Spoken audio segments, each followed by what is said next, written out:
Hi అండి. ఈరోజు ప్రశ్న ఇష్టంగా తెచ్చుకుంటారు చంపి ఏడుస్తారు ఏమిటది? ప్రశ్న మరొకసారండి. ఇష్టంగా తెచ్చుకుంటారు చంపి ఏడుస్తారు ఏమిటది? తెలిస్తే కమెంట్ సెక్షన్లో తప్పకుండా కమెంట్ చేయండి. ప్రతి ప్రశ్నకు ఆన్సర్ చేసిన ప్రతి ఒక్కరికి కూడా నా హృదయపూర్వక ధన్యవాదాలు తెలియజేసుకుంటున్నాను. హాయ్ అండి, నమస్తే. నేను Jhansi. Welcome to our channel Jhansi cooking gardening vlogs. ఎలా ఉన్నారండి? అందరూ బాగున్నారా? నేనైతే చాలా బాగున్నాను. మీరు కూడా చాలా చాలా బాగుండాలని మనస్ఫూర్తిగా కోరుకుంటున్నాను. అన్ని యూస్ఫుల్ టిప్సేనండి. వీడియోని ఎక్కడ కూడా స్కిప్ చేయకుండా చివరి వరకు చూసి వీడియోని వేస్తే చిన్న లైక్ ఇవ్వండి ఫ్రెండ్స్.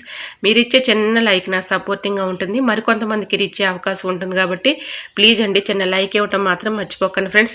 ఫస్ట్ టైం మన ఛానల్ ఎవరైనా చూస్తుంటే ప్లీజ్ అండి ప్రీవియస్ వీడియో చూసి మీకు నచ్చి కంటెంట్ ఉంది అనుకుంటే ఛానల్ని సబ్స్క్రైబ్ చేసుకోండి. పక్కనే ఉన్న బెల్ ఐకాన్ క్లిక్ చేయండి. బెల్ ఐకాన్ క్లిక్ చేయడం వల్ల నోటిఫికేషన్ వస్తుంది. మన వీడియోస్ అనేవి మిస్ అవ్వకుండా చూడగలుగుతారు. మన ఛానల్ ఇంతవరకు ఆదరించి సపోర్ట్ చేసిన ప్రతి ఒక్కరికి కూడా నా హృదయపూర్వక ధన్యవాదాలు తెలియజేసుకుంటున్నాను. ఈరోజు పెళ్లి రోజు పుట్టినరోజు జరుపుకున్న ప్రతి ఒక్కరికి కూడా హార్ట్ఫుల్ కంగ్రాట్స్ అండి. Many more happy returns of the day. ఇలాంటి పెళ్లి రోజులు పుట్టినరోజులు ఎన్నో జరుపుకోవాలని మనస్ఫూర్తిగా కోరుకుంటున్నాను. అన్ని యూస్ఫుల్ టిప్స్ ఏనండి. వీడియో చివరి వరకు చూసి వీడియో నచ్చితే చిన్న లైక్ ఇవ్వండి ఫ్రెండ్స్. ఫస్ట్ టిప్ అయితే తెలుసుకుందాం. ఫస్ట్ టిప్ వచ్చేసి మనం పచ్చిమిర్చి కట్ చేసేటప్పుడు మళ్ళీ వేరే ఒక చోట టచ్ చేసామనుకోండి చేతులతో, అక్కడ మంట వచ్చేస్తూ ఉంటుంది కదండి. అలా మంట రాకుండా ఉండాలి అంటే ఈ టిప్ అయితే ఫాలో అయిపోండి. 100% వర్క్ అవుతుంది. ఇలా నిమ్మరసం తీసేసిన తర్వాత నిమ్మ తొక్కలు అయితే ఉంటాయి కదండి, ఆ తొక్కల్ని పడేయకుండా వీటిని చక్కగా యూజ్ చేసుకోవచ్చు. ఈ నిమ్మ తొక్కల్లో ఎంతో కొంత రసం అయితే ఉంటుంది కాబట్టి మనం ఈ నిమ్మ తొక్కలతో చక్కగా హ్యాండ్స్కి ఇలా అప్లై చేసేసి పచ్చిమిర్చిని ఇలా కట్ చేసామనుకోండి, పచ్చిమిర్చి కట్ చేసిన తర్వాత మనకి చేతులు మంట రాకుండా ఉంటాయి. సో తప్పకుండా ట్రై చేయండి. టిప్ అయితే 100% వర్క్ అవుతుంది. ఇలా పచ్చిమిర్చి కట్ చేసేటప్పుడు ఇలా ట్రై చేసి చూడండి, రిజల్ట్ అనేది మీకే కనిపిస్తుంది. నెక్స్ట్ టిప్ని తెలుసుకునే ముందు చిన్న రిక్వెస్ట్ అండి, మన ఛానల్ ఎవరైనా ఫస్ట్ టైం చూస్తున్నట్లయితే ప్లీజ్ అండి ప్రీవియస్ వీడియోస్ చూసి మీకు నచ్చితేనే తప్పకుండా సబ్స్క్రైబ్ చేసుకోండి. ఈ టిప్స్ అన్నిట్లో ఏదో టిప్ మీకు యూజ్ అవుతుంది అనుకుంటే ప్లీజ్ అండి చిన్న లైక్ ఇవ్వడం మాత్రం మర్చిపోకండి ఫ్రెండ్స్. మీరు ఇచ్చే చిన్న లైక్ నా సపోర్టింగ్గా ఉంటుంది, మరికొంతమందికి రీచ్ అయ్యే అవకాశం ఉంటుంది. కాబట్టి ప్లీజ్ అండి చిన్న లైక్ ఇవ్వటం మాత్రం మర్చిపోకండి ఫ్రెండ్స్. టిప్ నెంబర్ 2, కరివేపాకు మనం కర్రీలో వేసుకుంటూ ఉంటాం కదండి. కర్రీలో ఒక్కొక్కరికి ఇష్టం ఉండదు కదండి. కర్రీస్లో ఉన్నటువంటి కరివేపాకును కూడా తీసి పక్కన పెట్టేసి వేరేస్తూ ఉంటారు కదండి. కరివేపాకు అంటే ఇష్టపడిన వారికి ఈ విధంగా ట్రై చేయండి. టిప్ అయితే 100% వర్క్ అవుతుంది. ఇలా కరివేపాకును ఇలాగా సపరేట్ చేసేసి ఇలా వాటర్తో శుభ్రంగా క్లీన్ చేసుకున్న తర్వాత తేమ లేకుండా ఆరపెట్టేసుకొని పొయ్యి వెలిగించుకొని కళాయి పెట్టుకొని దానిలో దోరగా వేయించుకోవాలి. ఆయిల్ ఏమీ అవసరం లేదండి, మామూలుగా అలాగా దోరగా వేయించేసేసుకోవాలి. అంటే కొంచెం మనకి తేమ లేకుండా ఉంటే సరిపోతుంది. ఇలా మొత్తంగా కొంచెం దోరగా వేయించేసుకున్న తర్వాత మిక్సీ జార్ తీసుకొని మిక్సీలో పట్టుకొని ఇలా పొడిలాగా చేసుకోవాలి. అలా చేసుకున్నాం అనుకోండి మనం అవసరానికి కర్రీస్లో వాడుకోవడానికి చాలా ఈజీగా ఉంటుంది. ఇలా ట్రై చేసి చూడండి. టిప్ అయితే 100% వర్క్ అవుతుంది. ఇప్పుడు అయితే దోరగా వేయించుకున్నాం కదండి కరివేపాకు, కొంచెం చల్లారిన తర్వాత మిక్సీలో వేసేసుకొని మిక్సీ పట్టుకున్నాం అనుకోండి పొడిలాగా తయారవుతుంది. ఇష్టం పడిన వారికి కూడా చక్కగా కరివేపాకు చాలా ఇష్టంగా తింటారు. ఈ విధంగా మనం మిక్సీ అయితే పట్టేసుకొని, మరీ మెత్తగా అవసరం లేదండి, ఇలా పొడిలాగా ఉంటే సరిపోతుంది. కర్రీలో మనం ఈ కరివేపాకును వేసుకున్నాం అనుకోండి టేస్టీగా ఉంటుంది. తినని వారు కూడా చాలా ఇష్టంగా తింటారు. ఆరోగ్యానికి ఈ కరివేపాకు చాలా మంచిది కాబట్టి డాక్టర్లే చెప్తారు. కాబట్టి కరివేపాకు ఇష్టపడిన వారికి ఈ విధంగా ట్రై చేసి చూడండి. యూస్ఫుల్ అనుకుంటే తప్పకుండా ట్రై చేసి చూడండి, రిజల్ట్ అనేది మీకే కనిపిస్తుంది.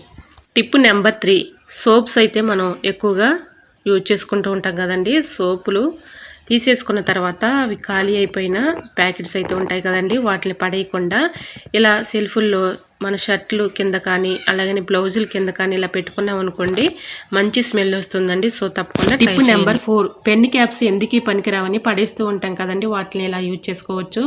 తీగల మీద బట్టలు ఆరేసుకున్నప్పుడు ఇలాగ బట్టల క్లిప్స్ లాగా చక్కగా మనం యూజ్ చేసుకోవచ్చండి. అవసరానికి బట్టల క్లిప్స్ లేనప్పుడు ఇలా పెన్ క్యాప్స్ ఉపయోగించుకోవచ్చు. బట్టల క్లిప్స్ కంటే కూడా చాలా గట్టిగా స్టిఫ్గా ఉంటాయండి. సో తప్పకుండా యూజ్ అవుతుంది అనుకుంటే ట్రై చేయండి. టిప్ నెంబర్ 5, నెయిల్ పాలిష్లు పాడవకుండా గెడ్డ కట్టకుండా ఎక్కువ రోజులు స్టోర్ ఉండాలంటే ఈ టిప్ అయితే ఫాలో అయిపోండి. ఇలా నెయిల్ పాలిష్లు అయితే మనం ఫ్రిడ్జ్లో పెట్టుకున్నాం అనుకోండి అవసరాన్ని తీసుకుని వాడుకోవటానికి పాడవకుండా ఉంటాయి. సో తప్పకుండా. టిప్ నెంబర్ 6, వాషింగ్ మెషిన్లో అయితే బట్టలు వేస్తూ ఉంటాం కదండి. ఒక్కొక్కసారి పిల్లలు యూనిఫామ్లు కానీ జీన్స్ ప్యాంట్లు కానీ మురికి త్వరగా పోవు కదండి. మురికిపోని బట్టలకి ఈ విధంగా ట్రై చేసి చూడండి. టిప్ అయితే 100% వర్క్ అవుతుంది.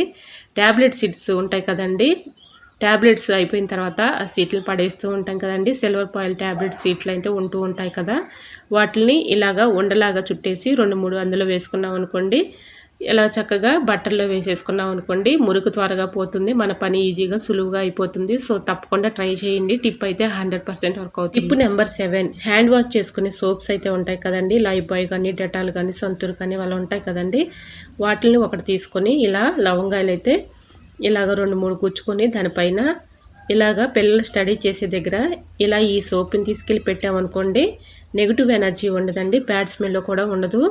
మన సెల్ఫ్లో అయినా బీరువాలో అయినా ఇలా పెట్టుకున్నాం అనుకోండి, బ్యాడ్ స్మెల్ లేకుండా మంచి స్మెల్ వస్తుంది, నెగిటివ్ ఎనర్జీ కూడా ఉండదు. సో తప్పకుండా ట్రై చేయండి. టిప్ అయితే 100% వర్క్ అవుతుంది. టిప్ నెంబర్ 8, ఇంట్లో టైల్స్ ఉన్న వాళ్ళకైతే గ్యాస్ బండని తీసుకెళ్లాలంటే కింద గీతలు పడిపోతూ ఉంటాయి కదండి, అలా గీతలు పడిపోకుండా ఉండాలంటే ఏదైనా ఒక గ్యాస్ బండ కింద ఇలా మ్యాట్ వేసేసి ఇలా తీసుకువెళ్తుంటే గీతలు పడకుండా ఉంటాయండి. సో యూజ్ అవుతుందని. టిప్ నెంబర్ 9, లైటర్ అయితే మనం యూజ్ చేసుకుని అక్కడ పడేస్తూ ఉంటాం కదండి, దీన్ని అయితే ఒక్కొక్కసారి పట్టించుకోక అక్కడ పడేస్తూ ఉంటాము. ఇది పట్టుకోవాలంటే చాలా టేస్ట్ అయితే ఉంటుంది, జిడ్డుగా ఉన్నట్లుగా ఉంటుంది కదండి. దీన్ని ఈ విధంగా క్లీన్ చేసుకోండి, 100% వర్క్ అవుతుంది. ఇలా గ్యాస్ అయితే ఆన్ చేసుకొని లైటర్ని అయితే కొంచెం హీట్ చేసుకోవాలి. ఇలా హీట్ చేసుకున్న ఈ లైటర్ని ఏదైనా ఒక క్లాత్ తీసుకోవాలండి, క్లాత్ని అయితే కొంచెం అయితే తడుపుకోవాలి. ముందుగా క్లాత్ పెట్టి తుడుచుకునే ముందు స్క్రబ్బర్ ఉంటుంది కదండి, స్టీల్ స్క్రబ్బరు, దీన్ని పెట్టి గట్టిగా రఫ్ చేసి ఇలా అనుకుంటే చాలండి. మనమైతే ముందుగా లైటర్ని హీట్ చేసాం కదా, చక్కగా డస్ట్ దానిపైన ఉన్నటువంటి డస్ట్ కానీ మరకలు కానీ మొత్తం కూడా పెచ్చులుగా ఉన్నటువంటి మరకలు కూడా ఈజీగా తొలగిపోతాయి. మనం తర్వాత నెక్స్ట్ చిన్న క్లాత్ ఒకటి తీసుకొని వాటర్తో ఈ క్లాత్ని తడుపుకొని ఇలా క్లీన్ చేసుకున్నాం అనుకోండి, వాటిపై ఉన్నటువంటి డస్ట్ కానీ మరకలు కానీ ఈజీగా రిమూవ్ అయిపోతాయి. నెంబర్ 10, బాస్మతి రైస్ ఎక్కువ మొత్తంలో మనం తెచ్చుకొని డబ్బాలో స్టోర్ చేసుకుంటూ ఉంటాం కదండి, ఒక్కొక్కసారి పురుగు వచ్చేసి పాడైపోతూ ఉంటాయి. ఆ రైస్ మనం పాడవకుండా ఎక్కువ రోజు స్టోర్ ఉండాలంటే ఇలాగ బిర్యానీ ఆకులను అయితే 2 దీంట్లో పెట్టేసుకొని మూత పెట్టుకుంటే పాడవకుండా పురుగు పట్టకుండా ఎక్కువ రోజు స్టోర్ ఉంటాయి. సో తప్పకుండా ట్రై చేయండి. టిప్ నెంబర్ 11, బంగాళదుంపలు పాడవకుండా ఎక్కువ రోజు స్టోర్ ఉండాలంటే ఈ టిప్ అయితే ఫాలో అయిపోండి. బంగాళదుంపలు అలా పెట్టేస్తే ఒక్కొక్కసారి మొక్క వచ్చేస్తూ ఉంటాయి కదండి, పాడైపోయి కుళ్ళిపోతూ ఉంటాయి. ఇలాగ ఎల్లుల్లిపాయలు ట్రైలో బంగాళదుంపలు పెట్టుకుంటే చెడిపోకుండా పాడైపోకుండా ఉంటాయి. సో తప్పకుండా టిప్ నెంబర్ 12, పెంగాని కప్స్ అయితే మనం ఎక్కువగా యూజ్ చేసుకుంటూ ఉంటాం కదండి, ఒక్కొక్కసారి అనుకోకుండా కాడలు అయితే ఊడిపోతూ ఉంటాయి, అవి పడేస్తూ ఉంటాము. అలా పడేయకుండా వీటిని చక్కగా యూజ్ చేసుకోవచ్చు. ఈ కప్స్లో అయితే కొన్ని వాటర్ అయితే పోసుకొని మనీ ప్లాంట్ పెట్టుకుంటే చాలా బ్యూటిఫుల్గా ఉంటుంది. అలానే మనం సెల్ఫ్లో అయినా ఫ్రిడ్జ్ మీద అయినా విండోస్ దగ్గర అయినా పెట్టుకోవడానికి చాలా బ్యూటిఫుల్గా ఉంటుంది. సో తప్పకుండా ట్రై చేయండి. నెంబర్ 13, బాత్రూమ్ పైన ఇలా డోర్ వేసుకోవడం వల్ల చాలా బెనిఫిట్ అయితే ఉంటుందండి, ది బెస్ట్ టిప్ అని చెప్పుకోవచ్చు. ఇలా బాత్రూమ్ పైన మనం నాప్కిన్ వేసుకోవటం వల్ల ఈ డోర్ అనేది పూర్తిగా పడకుండా కొంచెం గ్యాప్ అనేది ఉంటుంది.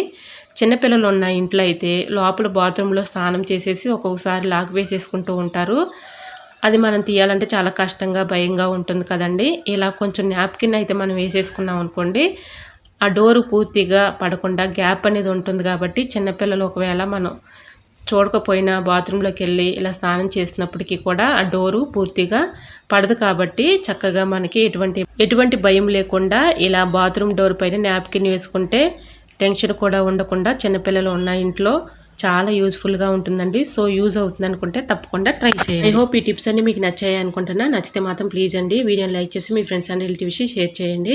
ఫస్ట్ టైం మన ఛానల్ ఎవరైనా చూస్తుంటే ప్లీజ్ అండి ప్రీవియస్ వీడియోస్ చూసి మీకు నచ్చితేనే తప్పకుండా సబ్స్క్రైబ్ చేసుకోండి. ఇంతవరకు నా ఛానల్ని ఆదరించి సపోర్ట్ చేసి సబ్స్క్రైబ్ చేసిన ప్రతి ఒక్కరికి కూడా నా హృదయపూర్వక ధన్యవాదాలండి.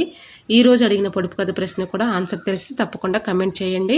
ప్రతి ప్రశ్నకు ఆన్సర్ చేసిన ప్రతి ఒక్కరికి నా హృదయపూర్వక ధన్యవాదాలు తెలియజేసుకుంటున్నాను. ఓకేనండి, మరొక వీడియోతో మళ్ళీ మీ ముందుకు వచ్చేస్తానండి. అంతవరకు బాయ్. అందరూ బాగుండాలి, అందులోనే ఉండాలని ఆశిస్తూ నేను మీ ఝాన్సీ. Thanks for watching.